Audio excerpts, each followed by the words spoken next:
the stand. Now he runs. He produces a magic print. He pulls out another one. This is incredible. This is ridiculous. This is 15 out of 10 on the incredible meter. What a player. What an entertainer. Give him the medal. Give him the Delier medal. Hello, footy fans, and welcome back to the Chip and Chase podcast, back on our lovely Wednesday morning at the moment, 11:30 at the time of recording this, ready to rip and tear and talk a little bit about Supercoach, going through everything that was in round 20 for the Supercoach season, heading into round 21, and looking at the moves that we're going to make, and maybe that, suggesting a few things to you guys that you can make to hopefully improve your positions heading into the back end of the season. Once again, this one is up on YouTube, so if you're listening on an audio platform, head over to the YouTube channel. You can connect with me a bit more. We've got the face cam going, got everything up on screen, so that's just the place to be, the best way to connect. And see a lot of the stuff I talk about.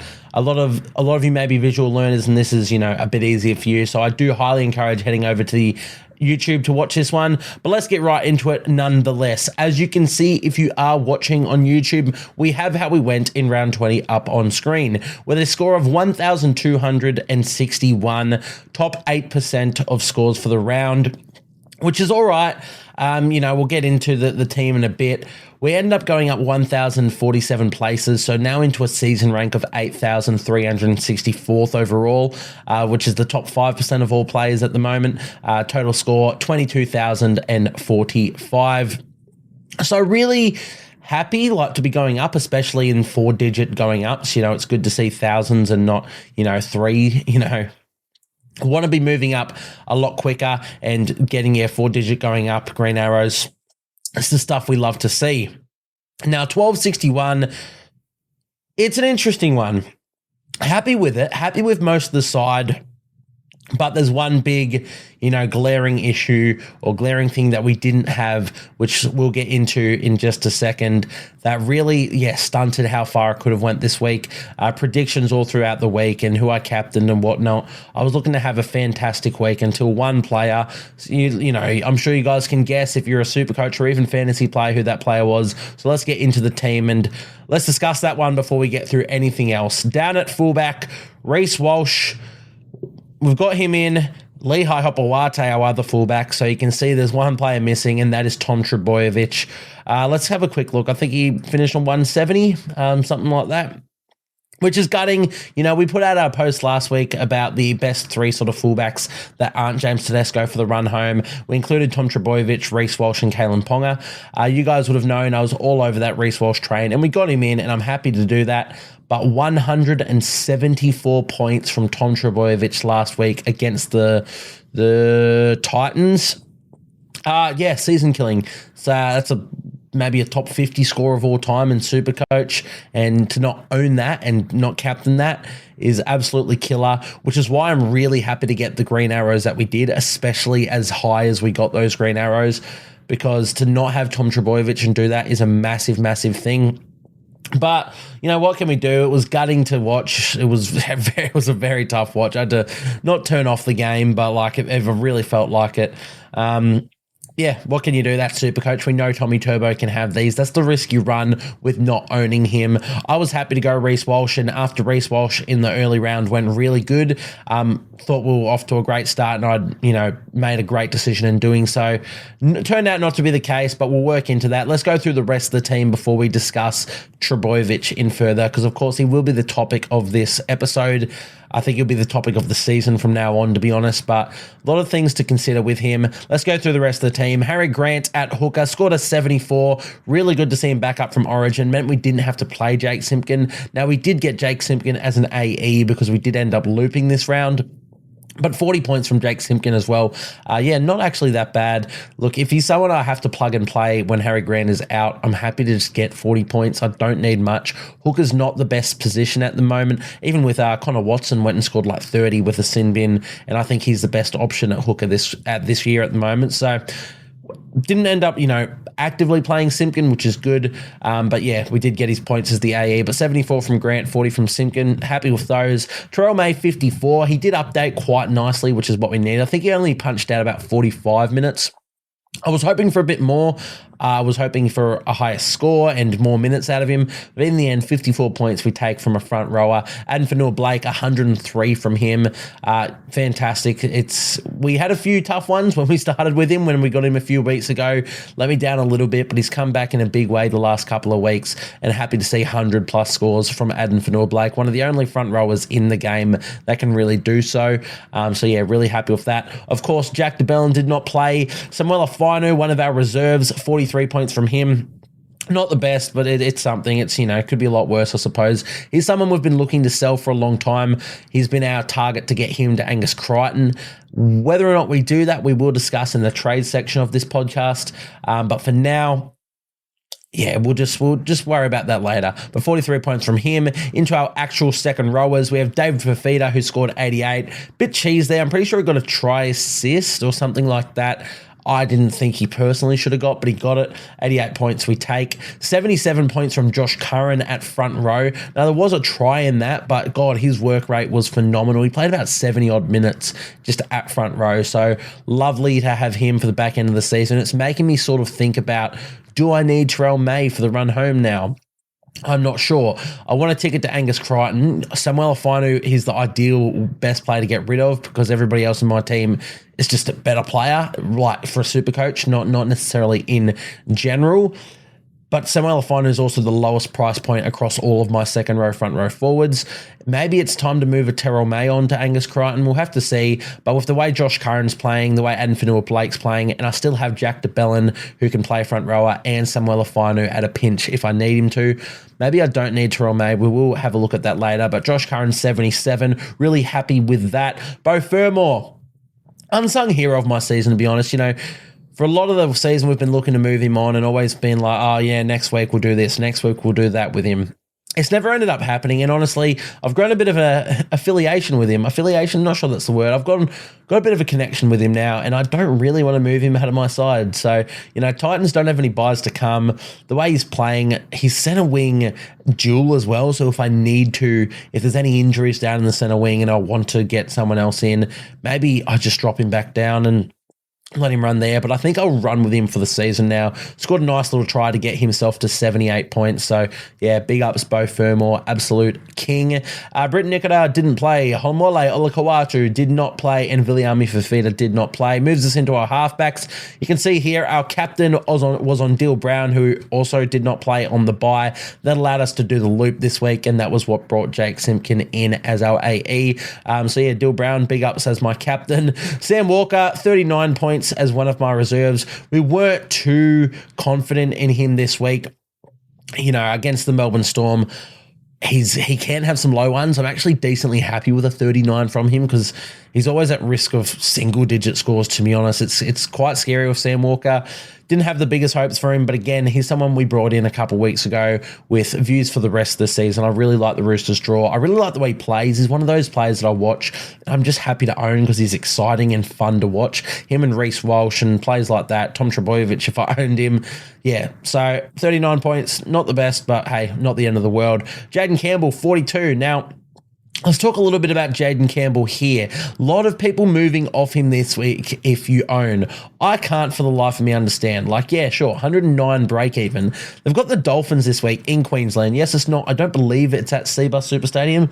No, I think that's a Dolphins home game, but in the end, still Queensland. Doesn't have to go very far.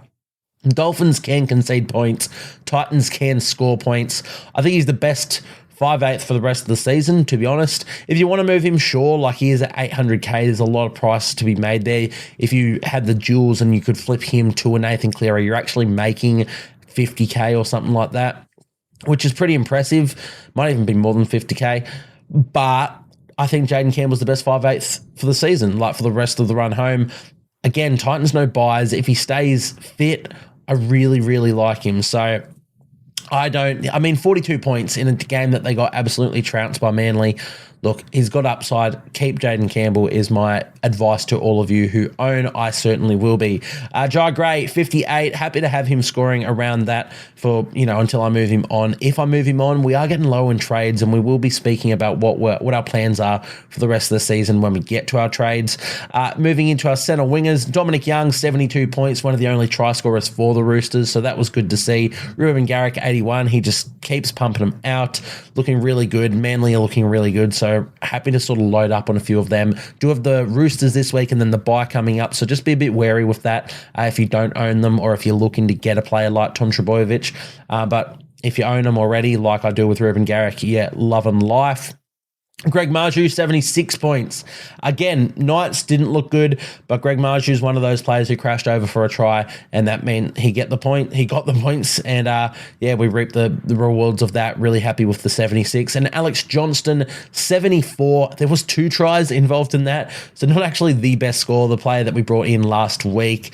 But again, on face value, 74 points is a good score. He went up a fair bit of cash, went up 70K, almost 72K, break even of minus 44, looking to make a lot more.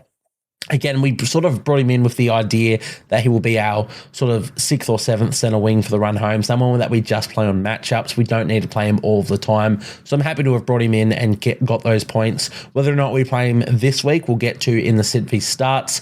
And then, of course, our other 3 centre wings were our Sharkies boys, Jesse Ramey and Kala Ito, and Ronaldo Mulatalo, none of which played as they were on the bye. Into the fullbacks. This is where it gets very frustrating for a couple of reasons. I mean, Reece Walsh, 113 points. We had that looped. I think he had like 89 at halftime. I straight away at halftime, I'm like, yep, righto, Dylan Brown's getting the captain. So he slowed up big time in the second half, which was a bit of a disappointment. But 113 points, very happy with, regardless of someone that we brought in. We have been riding this Walsh train for a while. You guys knew I was so keen on him, and I'm really happy I stuck to my guns and brought him in. Really happy to own him for the back end too. They do have Bulldogs this week, who are a good defensive unit, but it is the Broncos who are a great attacking unit. Adam Reynolds back makes such a difference to their side and their attacking structure, and such a difference to Reece Walsh. So I'm still very much confident in him. I'm very tempted to put a VC on him, which we'll get to as well.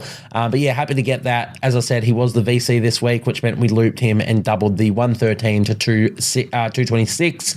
Our other fullback is where the frustrations come. Lehigh Hopewate. Now, as you guys would have known if you tuned in last week, the goal with Lehigh was let him make his cash, and in 2 or 3 weeks' time, after Kalen Ponga / the Knights finish with the Broncos bye and then Panthers, jump on Kalen Ponga in essentially a straight switch. KP will be down to around 600K, maybe even less.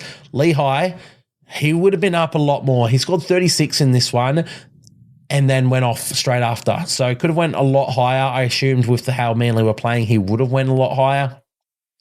Let's say he doubles that and gets a 70. Let's say he gets 70. He goes up 60K, 70K, gets him almost to 500K. He'd have a minus like 50 break even. He was going up. It was all in the making, but he, of course, had that fractured eye socket, and now he's expected to miss 4 weeks. And it changes plans, and that's all right. Like, that's Supercoach. You have to be flexible, and, injuries happen. You have to be able to change on the fly. But it does stuff things up, because I was really keen on Kalen Ponga in a few weeks in a straight swap, 1 here. Now, we could still potentially do that, but Lehigh's obviously not going up any price. If we do that, though, we miss Tom Trbojevic. So let's have a look at trades now. Before we get into mine and before we get into the pods, let's go through the most traded in and out this week. So the most traded in players for round 21, Nathan Cleary leads the way with 25,000 trades, almost 26,000 trades in. It makes all the sense in the world. Panthers have an unbelievable draw coming up. They've got Dragons this week, full strength side. You could wait a week. He's still got 100 break even, I believe 104 break even. And he still has that risk of injury with the hamstring. He did play a game last time when he returned from his hamstring injury. Got back through all right from that. And then the game after was when he done it again. So there is the chance that happens. But he also goes up against the Dragons. I really believe that The Panthers really want to sort of stamp their authority on the competition at the moment. They're maybe not get to number one. I think the Storm have almost locked that up with how far ahead they are and their draw to come.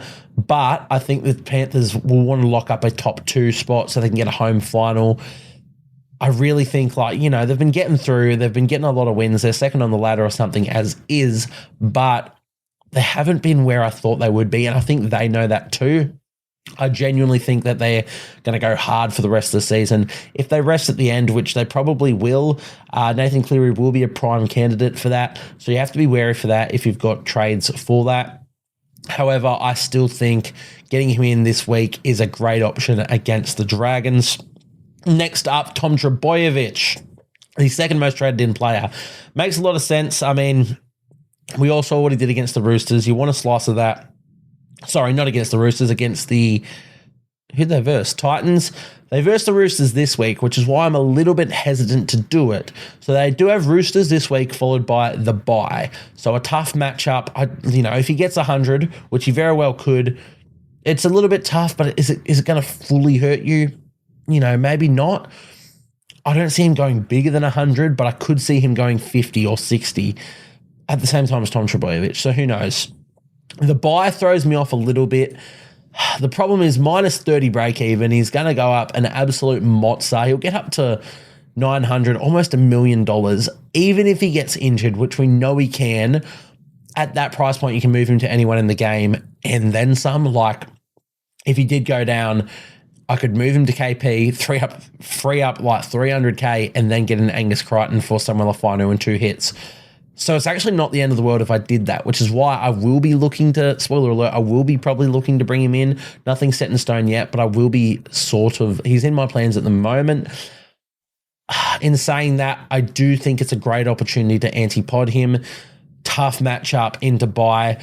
The only thing that has me wanting to get him is they come out of that bye with some great matchups. Raiders, Warriors, Tigers afterwards. Bulldogs, Sharks to finish are a bit harder.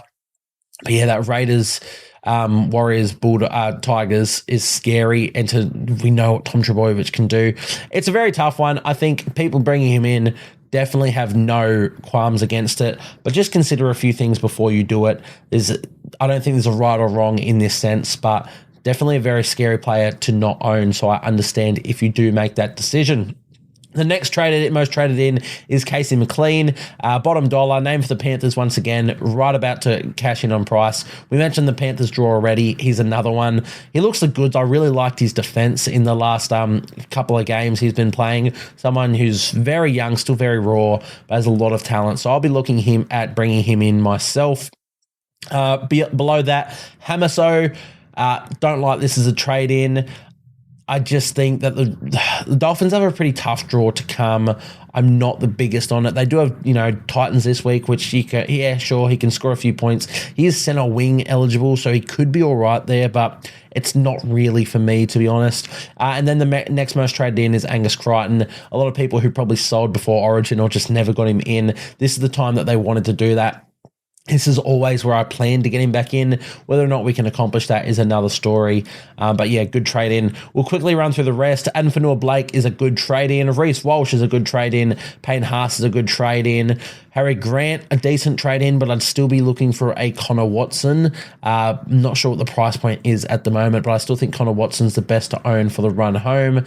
Matt Burton, the next most traded in. I like that as a little bit of a pod move at only 568K. Let's have a quick look at the traded out players. Sammy Walker. Now, I understand this. A lot of people will be going straight across to Nathan Cleary. If you own a Jerome Hughes, it probably is your best ticket. Jerome Hughes and Nathan Cleary are probably the best halves to own, or the best halfbacks to own for the run home. I don't own a Jerome Hughes. I own Sam Walker. I won't be looking to trade Sam Walker to Cleary. Walker is someone I want for the run home as my second halfback, but I can understand it. It's just personally not for me in my situation. Dylan Brown, however, is the person that I will be looking at moving to Nathan Cleary. At a little bit less money, he's about 60K less or 55K less than Sam Walker. He is halfback 5'8" dual, which has a little bit of value in that, but Eels have a terrible run. No Mitch Moses, really, I worry about how they go without him. So Dylan Brown, he's the next most traded out. That is someone I do like as a trade out. Definitely not like a bad hold. If you want to keep him for the season, definitely very solid to do so, but if he's your way to get to Nathan Cleary, I really like that. Jaden Campbell, we touched on, do not like that as a trade out. Tyron Wishart, the next most traded out, again, makes sense. Moving straight to Cleary. And then Nicho Hynes, the 5th most traded out, moving straight to Cleary. So the top 5 are all essentially players that you move on to Nathan Cleary. Makes a lot of sense. We won't touch on that too much further. Other players, Jacob Gagai is the next most traded out. I assume he's hit his peak. You could hold him another week, 45 break even. Yeah, I mean, good to cash in on money, especially with a few of the trade targets, which we'll get to. Fletcher Sharp, most traded this week. Dylan Edwards, Jerome Hughes down there being most traded out. Don't like that. If you're doing that to Nathan Cleary, I'd keep. And Lehigh Hopewate, the last most traded out. That makes sense. Let's go back into my team. And let's have a quick look at our weekly pod buys. Here we go. Best buys around 21. If you guys are listening on an audio platform and you want to follow along, all of this is up on the Instagram. So that is at Chip and Chase Podcast. Go and give that a follow. Lots of good stuff on there. We're slowing down a little bit, essentially just easing into the back end of the season. It's been a really long and tumultuous sort of year for me for the first year of the podcast and the first year of the Instagram. A lot of work has gone into it, but it has been quite draining. So we're going to stick to the sort of 3 or 4 posts that we do each week now. Not going to make any more, but I do have a lot planned and in store for next season. So bigger and better things coming next season, but definitely go and give a follow now and be prepared for next season. And there's still good content going up there for the rest of this season, just not as much as I would have liked there to be. Also, quick, let's plug and play it now. We will be featuring on the Ruck Infringement podcast tonight. I'm heading to Sydney to film that one tonight. Really exciting stuff. Great opportunity for us over here to sort of show what we know, but it's more of so a great opportunity to be involved with some great members of the community. If you guys do not follow or are not familiar with the Ruck Infringement podcast, I highly advise you to go and do so. They are absolutely some of the best in their business. People I've followed for a long, long time and really sort of inspirations for where I've got to where I am and where I want to be. So I'm really excited to do that. Go and give them a follow and go and tune in for that one. Probably dropping tomorrow on the Thursday, if not tonight, hopefully. But yeah, we will be recording that one tonight. So exciting stuff. Go and give them a follow. We do have a little post up on the Instagram page already sort of introducing that at the moment. So go give that some love as well. But that is Ruck Infringement Podcast. Follow on all platforms, all streaming platforms, and on the socials. Genuinely some of the best in the business. I don't say that lightly. So really exciting stuff for that one. Back to our pod buys. You guys can see a few on the screen, or if you're listening on the audio platform, on the Instagram. That is the way to go. Let's go through our first pod buy. Roger Tuivasa-Sheck. Once again, all the stats and sort of stuff that you really want to know if you are looking to purchase these players, that's up on screen. I'm going to read through a little bit of a spiel while you guys can, look over that yourselves. So Roger Tuivasa-Sheck. Pod buys are back in full swing for the run home, and kicking things off for round 21 is RTS. Named at fullback this week in the absence of Chance Nickel-Klukstad and Tane Tuopiki, Roger gets his chance to shine with more touches of the football. While he may move back to centre or wing next week, I believe that the Warriors' draw to come is still worth jumping on him for. His base is up there with the best centre wings, and he has the upside with the Warriors playing for their season and turning to their star players to do so. And he's at a really nice price for what we know he can produce. If I had more trades up my sleeve, I'd be all over him this week against the Tigers. Really, really want to do it. I genuinely do. As I said, not in a position trade-wise that I can sort of make that happen, especially with the cash I need to sort of get from other players or to move to other players. But I love Roger at his price point. Basing incredibly, 3-round average of 69, and only, his last game where he scored about 85 at fullback. Like, he can go huge. If you guys can, if you got those trades, he can be a great little downgrade option for a few players like Jermaine Asako, who I think, Dolphins have a pretty tough buy schedule coming up. If you're a Zach Lomax owner still, I'd be looking to sell him. Like, you can make money to go to someone like Roger, and I think he can score just as well, if not substantially better than those sorts of players. So, yeah, really wish I could do it. Someone I can't, but hopefully a few people can be swayed by this little talk about him. Let's move into our next player for round 21, Sonia Taruva. Apologies, just had a little bit of a sneezing fit there, so we're going to restart on this whole Sonia Taruva. Next on the list this week is Sonia Taruva. Panthers have an unbelievable draw coming up, and with Cleary back in the side, I'm of the belief that they will be looking to stamp their authority on the competition. This only means good things for Panthers outside backs, and at a very respectable price, I think Taruva is a fantastic pod buy at only 5% ownership. With 0 buys upcoming, Taruva will be a very consistent scoring option with good upside you need for the back end, and I don't see a world where he gets rested if Panthers lock in a top 2 position.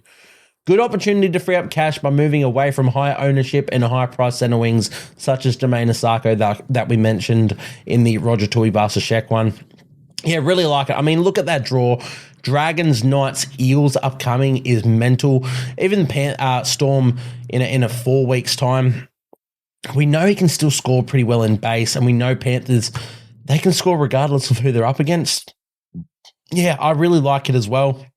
539k, not too much more expensive than Roger. Of the two, I prefer Roger, but you just can't deny the Panthers team against the opposition that they've got incoming. So I really like that. As I said, best part about him is if the Panthers are to rest players at the back end of the season, which they probably will, let's be real, I really doubt Taruva is someone who gets a rest, which is something that you're going to need because that's when it gets a bit tough when you're very skim or out of trades completely. And then all the restings and injuries occur and you're like, shit, I can hardly scrap together a team. Taruva is someone that I'm certain or almost certain would just be a lock no matter what. So there's also that, which I think is a very underrated aspect of buying a player at this end of the season. Let's get into our last player, though. Looking at Dylan Walker. Yeah, this one's a bit interesting, so let's get right into it. I didn't want to just do centre wing players this week, so I looked around and stumbled upon Dylan Walker. With Tohu Harris ruled out for the rest of the season, Walker has locked up that big minute lock forward role for the Waz, and at sub 500k, I think he's at an absolute steal of a price. Waz have a great draw, and Walker has Walker has upside in his ball playing to go along with his great base. A 3-round average of 64 is good indication of where he will score from here on out, but I reckon he can go even higher. The dual position is handy as well. 1% ownership for Dylan Walker. Yeah, sub 500k, 5/8 second row duel, break even of 8. We've already mentioned the draw. It's pretty tasty with Tigers, Eels upcoming, the bottom 2 sides, even Dolphins who, yeah, they're a top 8 side and they're playing some good footy, but they can still leak points. I think Dylan Walker has that upside. I really like him at his base. 42 in base, and that's coming off the bench. Now he's in bigger minutes. That base will go up. Yeah, Warriors playing for their season. If you need someone for these positions or if you just want to look to downgrade someone to free up a bit of cash, but someone who's still quality scoring option and will probably play for the rest of the season, Warriors do have the buy in round 27 is the only thing to sort of think about.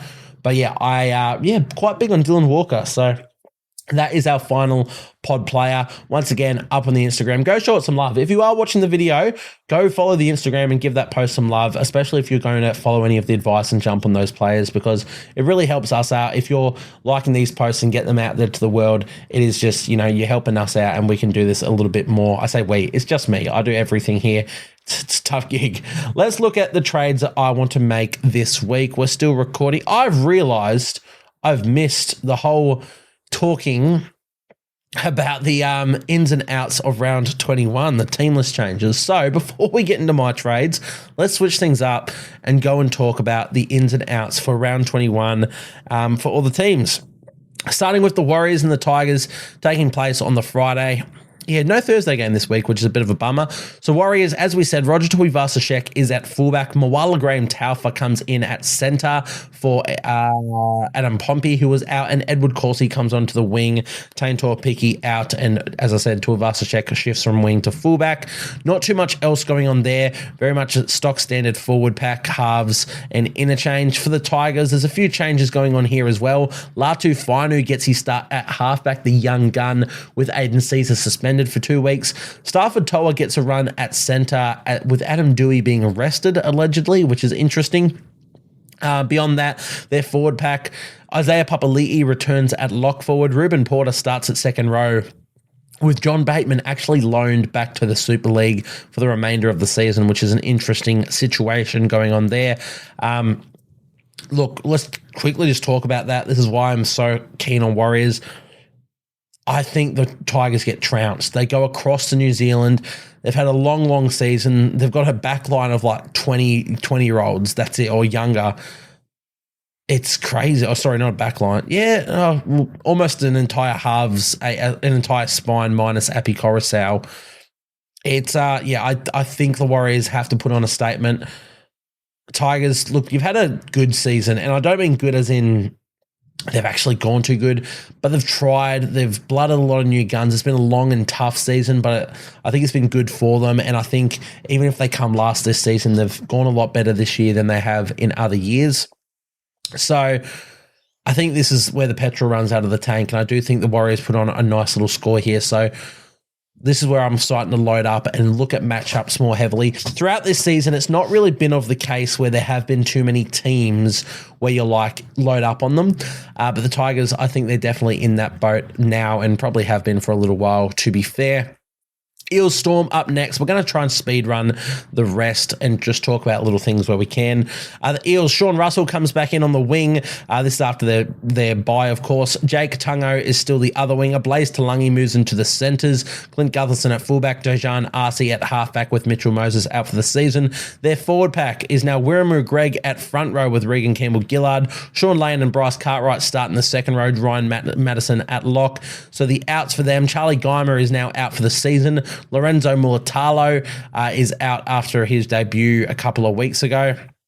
Matt Dory's out. Look, a few changes, not too much Supercoach relevant. I don't think there's many Eels players you really want to own. Blaze Talangi, if you still own him, I'd still be looking to sell. Dylan Brown, he is at 5'8", which is technically where he plays his best footy, but I'd still be looking to sell. They also have Storm this week.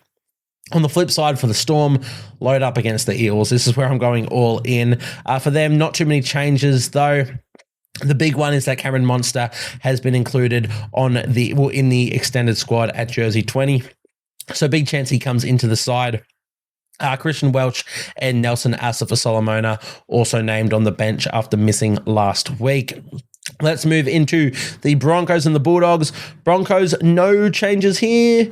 No, Selwyn Cobbo returns. However, he's returned on the wing with Dean Mariner in the centres, which is a very interesting little switch. They did the entire season with Selwyn at centre and Dean on the wing, and now they switch it up. In fairness, this is how I think it should have been from the start. I didn't really like the idea of switching. I think Dean Mariner has had a lot of poor performances on the wing, so I'd like this better for the Broncos squad. Beyond that, not too much. Kobe Hetherington starts at second row for Brendan Piakura, who is out.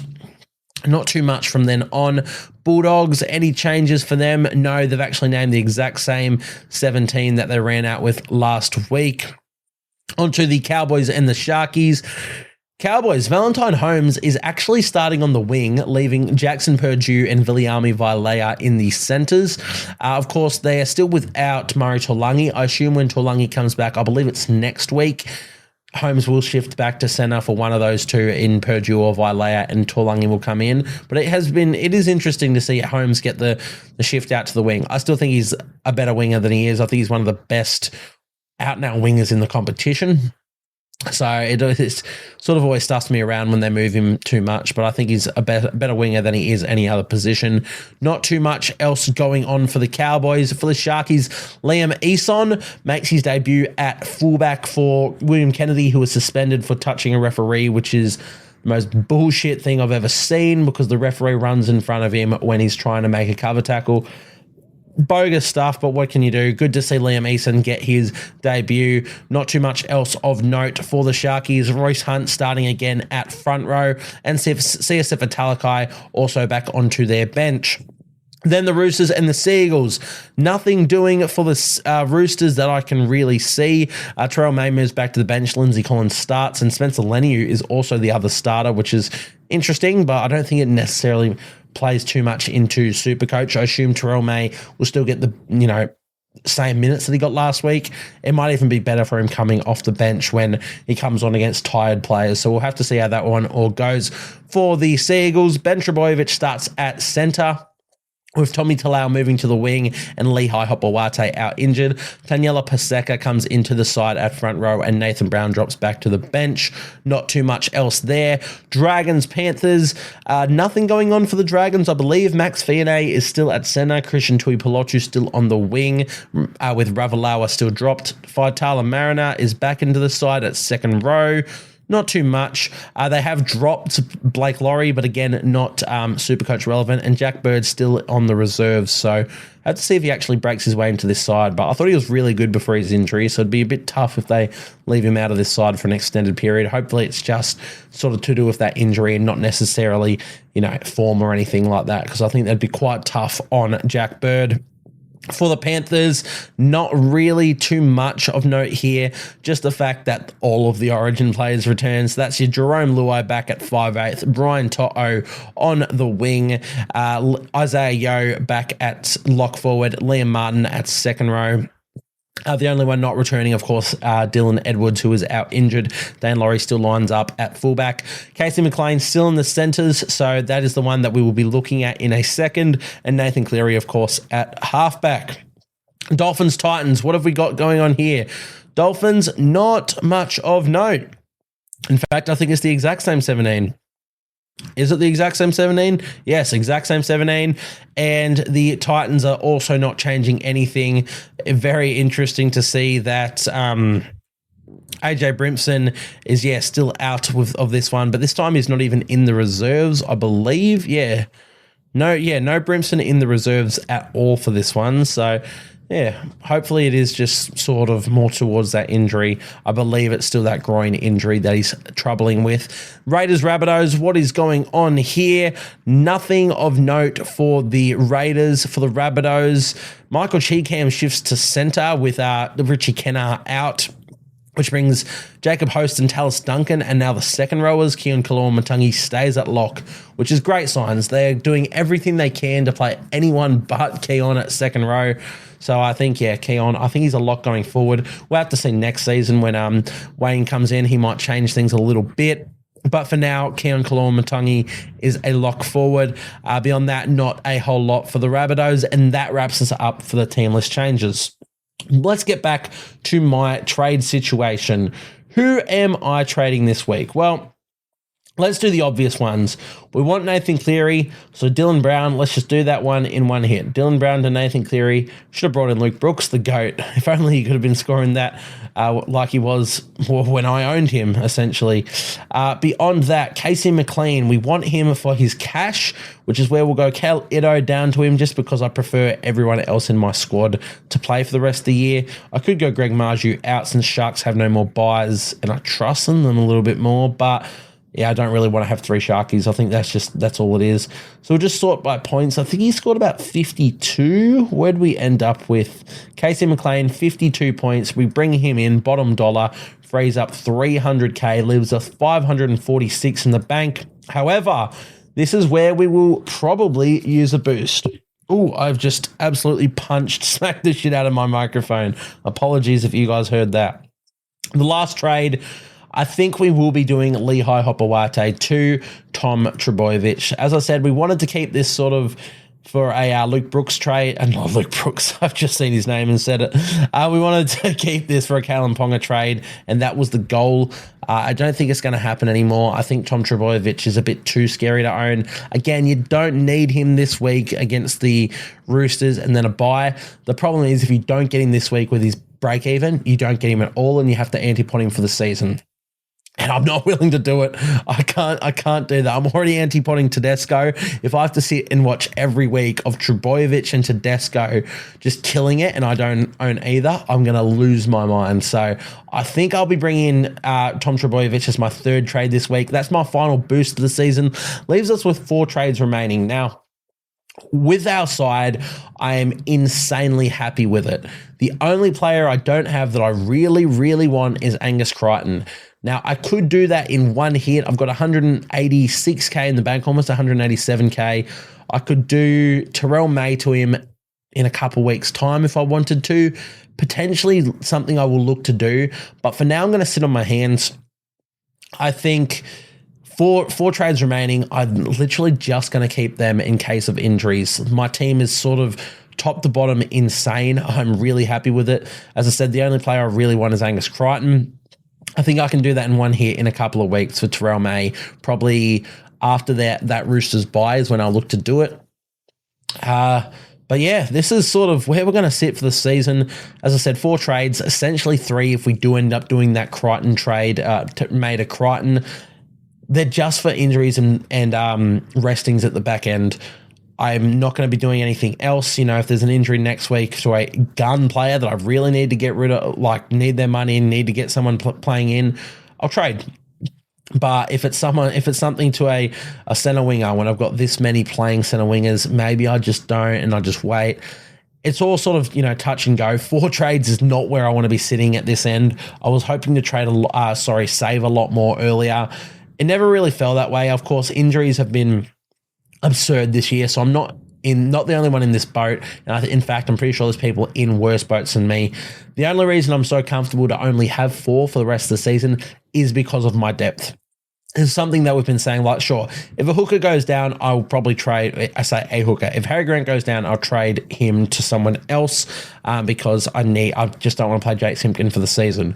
But front rows, if Terrell May and Adam Fanua-Blake went down tomorrow or today, I still have Josh Curran, Samuela Fainu, Jack DeBellin who can plug that. And then in terms of my second row, I still have Britton Nikota, Dave Fafita, Beau Fermor who will cover the second row. And then Ola Kawatu comes back soon. And then there's another. Insane depth across all of that. So I don't need to worry. Halfback and fullback and maybe 5/8 are positions that you want to be playing a reserve in. So if one of your halfbacks or fullbacks goes down, you trade and you get to another one. So that's fair. If that happens, it happens. Nathan Cleary, if I bring him in this week and he goes down, I mean, what can you do? But I won't be the only one. I will trade him straight away. Have to sort of see. 5/8 isn't really a position I care about. I'm hoping Jaden Campbell just stays injury-free and plays the rest of the season and we don't even reserve Jai Gray as our other 5/8. If we have to later on, maybe we have to. If one of them goes down, if both of them go down, we'll figure that out. Center wing is perfect. This is locked in for the season, I'd assume. Dom Young, Ruben Garrett, Greg Marju, Alex Johnston, Jesse Ramian, Ronaldo Mulatalo, Casey McLean all play. I don't see any of them being rested in the back end. And none of them have buys to go. Sorry, no, they do. Greg Marju, obviously, this week, then Garrick next week, and then Dom Young the week after.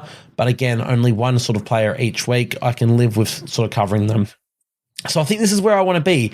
The other option, of course, that we could do is not do Tom Trbojevic. And we could bring in Angus Crichton this week for like Samuela Fainu. Let's just toy around with that. Let's go back to Lehigh.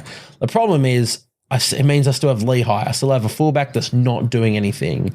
He scored 36. We do that. So then we can go, as I said, Samuela Fainu. Let's move Viliami Fafita to front row. And let's bring in Angus Crichton. Am I tweaking? Where is Angus Crichton? Oh, no, he scored 74. There he is. Leaves me with 277K in the bank. Now, theoretically, Lehigh, what are you at? 455. So I can get a player of 700K in a couple weeks' time. I could go Ponga and just completely anti-pod Trbojevic. It's interesting. It's tempting. It's very, very tempting. Who do I have to sort of cover different positions now? Josh Curran and Jack DeBellin can still cover front row and second row. My second row is insane now with Crichton, Fafita, Fermor, Nikita, Olakawatu. Maybe that's preferable. It means I'm anti-potting Trbojevic still. But honestly, fuck it. My goal was to go for Kalen Ponga. I wanted Kalen Ponga. I'm going to do it. With the utmost respect, I don't wish injuries on any player, but maybe, maybe just like a little niggling one that sort of just keeps him out here and there, or maybe the Seagulls just don't want to play him. Goodbye, Trbojevic. I'm not doing it. Let's have a quick look. Let's have a quick look at, do I have a Knights player there? Draw. This is the reason I wanted to go Kalen Ponga for the back end. So by this week, obviously don't own him this week, so it doesn't matter. Panthers the week after, tough. But then Tigers, Sharks, Rabbitohs, Dolphins, Titans, Dolphins to finish. I do want him for it. I really do, especially, 2 games at home to finish with the Titans and Dolphins to finish. I'm going to go Kalen Ponga. The other thing is, Trbojevic, he's always at a high chance of injury. I mean, Kalen Ponga's not a whole lot better, but I think that's where I'm going to look to go. Trbojevic this week against the Roosters isn't ideal to own in the first place. Then he goes into a bye. Yes, I'll still be without Ponga this week and Ponga next week, which is essentially, not owning Ponga for those weeks or not owning Trbojevic for those weeks. That's fine. It's after that I wanted Ponga. I won't be able to get to Turbo if I don't do him this week, which is fair enough. But I think this is where I prefer to sit with my squad. I'm not sure, though. I will probably change, as I always do. If you want to know if I change, that's where you head over to the Instagram, and I'll keep you guys updated over there. So let's look at a bit of sit v start this week. Of course, hooker's really easy. Grant will play. Our front rowers, Terrell May, Adam Fanua-Blake, Jack DeBellin, and Josh Curran. So now that I've got Angus Crichton, he will play at second row. Britton Nicotar will also play at second row. Am I going to reserve a Josh Curran or a Beau Fermor? No.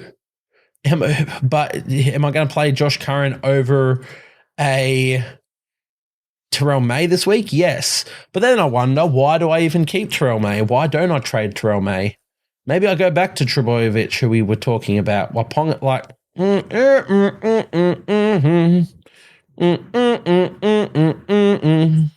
What is Manly's draw coming up? This is why I wanted to own Trbojevic, but wasn't going to. So Roosters bye, yuck and yuck, obviously. Then Raiders, Warriors, Tigers, Bulldogs, Sharks to finish. Oh, it's so tough. I have no idea what I'm doing. I feel like almost my team is too good. There's too many headaches now without doing, by doing this. I mean, obviously, a reserve is not going on Lehigh. We have Reece Walsh. Let's go through our centre wings. We will be playing Dominic Young, Ruben Garrick, Jesse Ramian, not Alex Johnston this week. Maybe he does have Canberra, but I think I'm going to play Ronaldo Mulatalo instead. Or I play Casey McLean. So let's look at reserves. Halfback, Nathan Cleary and Sam Walker will be playing. So Sam Walker gets one reserve this week. Another will go to Casey McLean because I like Penrith matchup against the Dragons. So then we're looking at 2 more reserves to go across my squad. The options are Alex Johnston, Jai Gray, Beau Fermor, Jack DeBellin, Terrell May as really good playing options. I think I will go Beau Fermor as 1. And then I'm genuinely thinking Jack DeBellin. I mean, there's a little bit of upside play on Alex Johnston, but he also has a low score in him. It's at GIO. Maybe I just go with Jack DeBellin or a Terrell May and throw it like that and work on a little bit of base this week. So that means my playing front rowers are Adam Fanua-Blake and Josh Curran. Happy with that. My playing second rowers are Angus Crichton, Britton Nicotar, David Fafita. Happy with that. And reserves on Jack DeBellin, Beau Fermor, Sam Walker, Casey McLean. Now, I could go away from Sam Walker as well, but I think that's where we'll sit. Yeah, interesting. Look, I'm tossing between those 2 trade options. I will be boosting this week. It's just whether or not I do Trbojevic this week instead of Crichton and Ponga in a week's time, or I skip Crichton completely, or I do it in it's a tough one. It's something I'm not sure of, but I'll let you guys know. It's either the Trbojevic or Ponga route. If we go Ponga, it means we do these 3 trades, which is Ito. Who did I do? I went Ito, Fainu, and Dylan Brown to Cleary, Crichton, and McLean. Or I do Hopawate, Ito, and Brown to Cleary, McLean, and Trbojevic. Very tough decisions to make. I'll have to, sort of have a bit of a think about that and let you guys know. Trade dependent. The thing is, if I was to do this trade that I'm looking at right now, it means I have to do a trade. So I have 4 trades left, but one of them is reserved to get Lehigh to Ponga. It actually leaves me with 3 for the rest of the season. While on the other hand, if I go Trbojevic this week, I still have 4 for the season. I don't need Crichton. I really, really want him. He's essentially the best second rower. He's almost a must-have, and I want him, but I don't need him. While I do need a second fullback. And if I go Crichton now, I still need to use a trade to get that second fullback. So it's something to think about. I think I'm going to ask a few people in my corner, get a few opinions, and we'll work that one out. But it's between those 2 trade options. Either way, let's look at captaincies this week, starting with Warriors and Tigers. Now, there's not many Warriors options here. If you do bring in Roger Tuivasa-Sheck, I love a VC on him.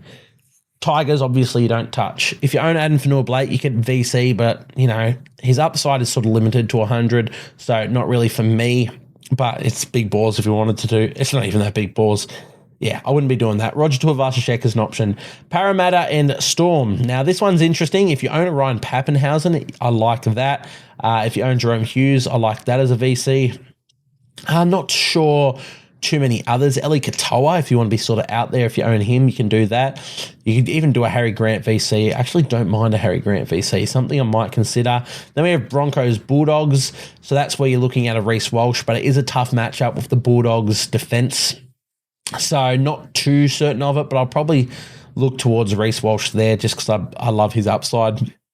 Cowboys, Sharkies, not too many options here. Both pretty good sides in attack. Defense, they can leak a few, so you could still look at a Scotty Drinkwater or Val Holmes for the Cowboys, but it's not an ideal sort of VC or even captain option here. For the Sharkies, not too many options I'd be looking at there now as well without Hines.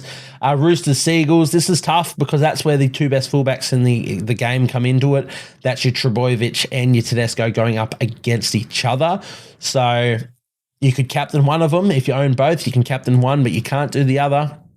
At the same time, is it really the matchup that you want to be captaining those players? Because it's a tough game, so not quite sure. Captain this week, the best option, of course, is Nathan Cleary against the Dragons. That's something I'll be looking at. I think that's probably going to be what everybody looks to do this week. I think I'll be locking that one in. Best captain option this week. Dolphins, Titans. Are there any captain options there? Not really. You could go a Jaden Campbell if you wanted to, but something I won't be doing even as an owner. And then Raiders, South Sydney to finish. There's no real captain options in that. So we're looking at the best option this week is Nathan Cleary. That's what I've got my captain on, and I've got my VC on Reece Walsh. I think I'm going to sit with that. I might switch to a VC on Harry Grant, but I'll have to let you guys know. For now, that's where I sort of am happy to go. And that one will wrap us up. So thank you guys for tuning in. Once again, I will plug on the Ruck Infringement podcast coming up tomorrow. I believe it will be uploaded. We're filming tonight on the Wednesday night. Really excited for this opportunity, guys. If you just want to talk, this is hear me talk a little bit more general footy, maybe some, Supercoach or fantasy implications in there, but it's more general footy. Get my name out there. And again, Ruck Infringement Podcast is some of the best content out there. It's really good stuff. It's not just me rambling by myself. You get to see us all have a bit of banter, talk a bit more general footy. It's good stuff, guys. So I really highly encourage you guys to give that one a listen and go and follow the Ruck Infringement Podcast on all streaming platforms and social platforms if you're not already. Really excited for this one, guys. Once again, if you're not following me on the Instagram, go and do so. And once again, if you're listening on an audio platform, go and subscribe to the YouTube and watch these ones on there. It's just better for you guys. If you have any, thoughts or trade ideas and suggestions that you're tossing up between, you want a bit of advice, feel free to comment on this video or swing me a DM on the Instagram as well. That'll do us though. So thank you guys for tuning in, and I'll see you guys next time.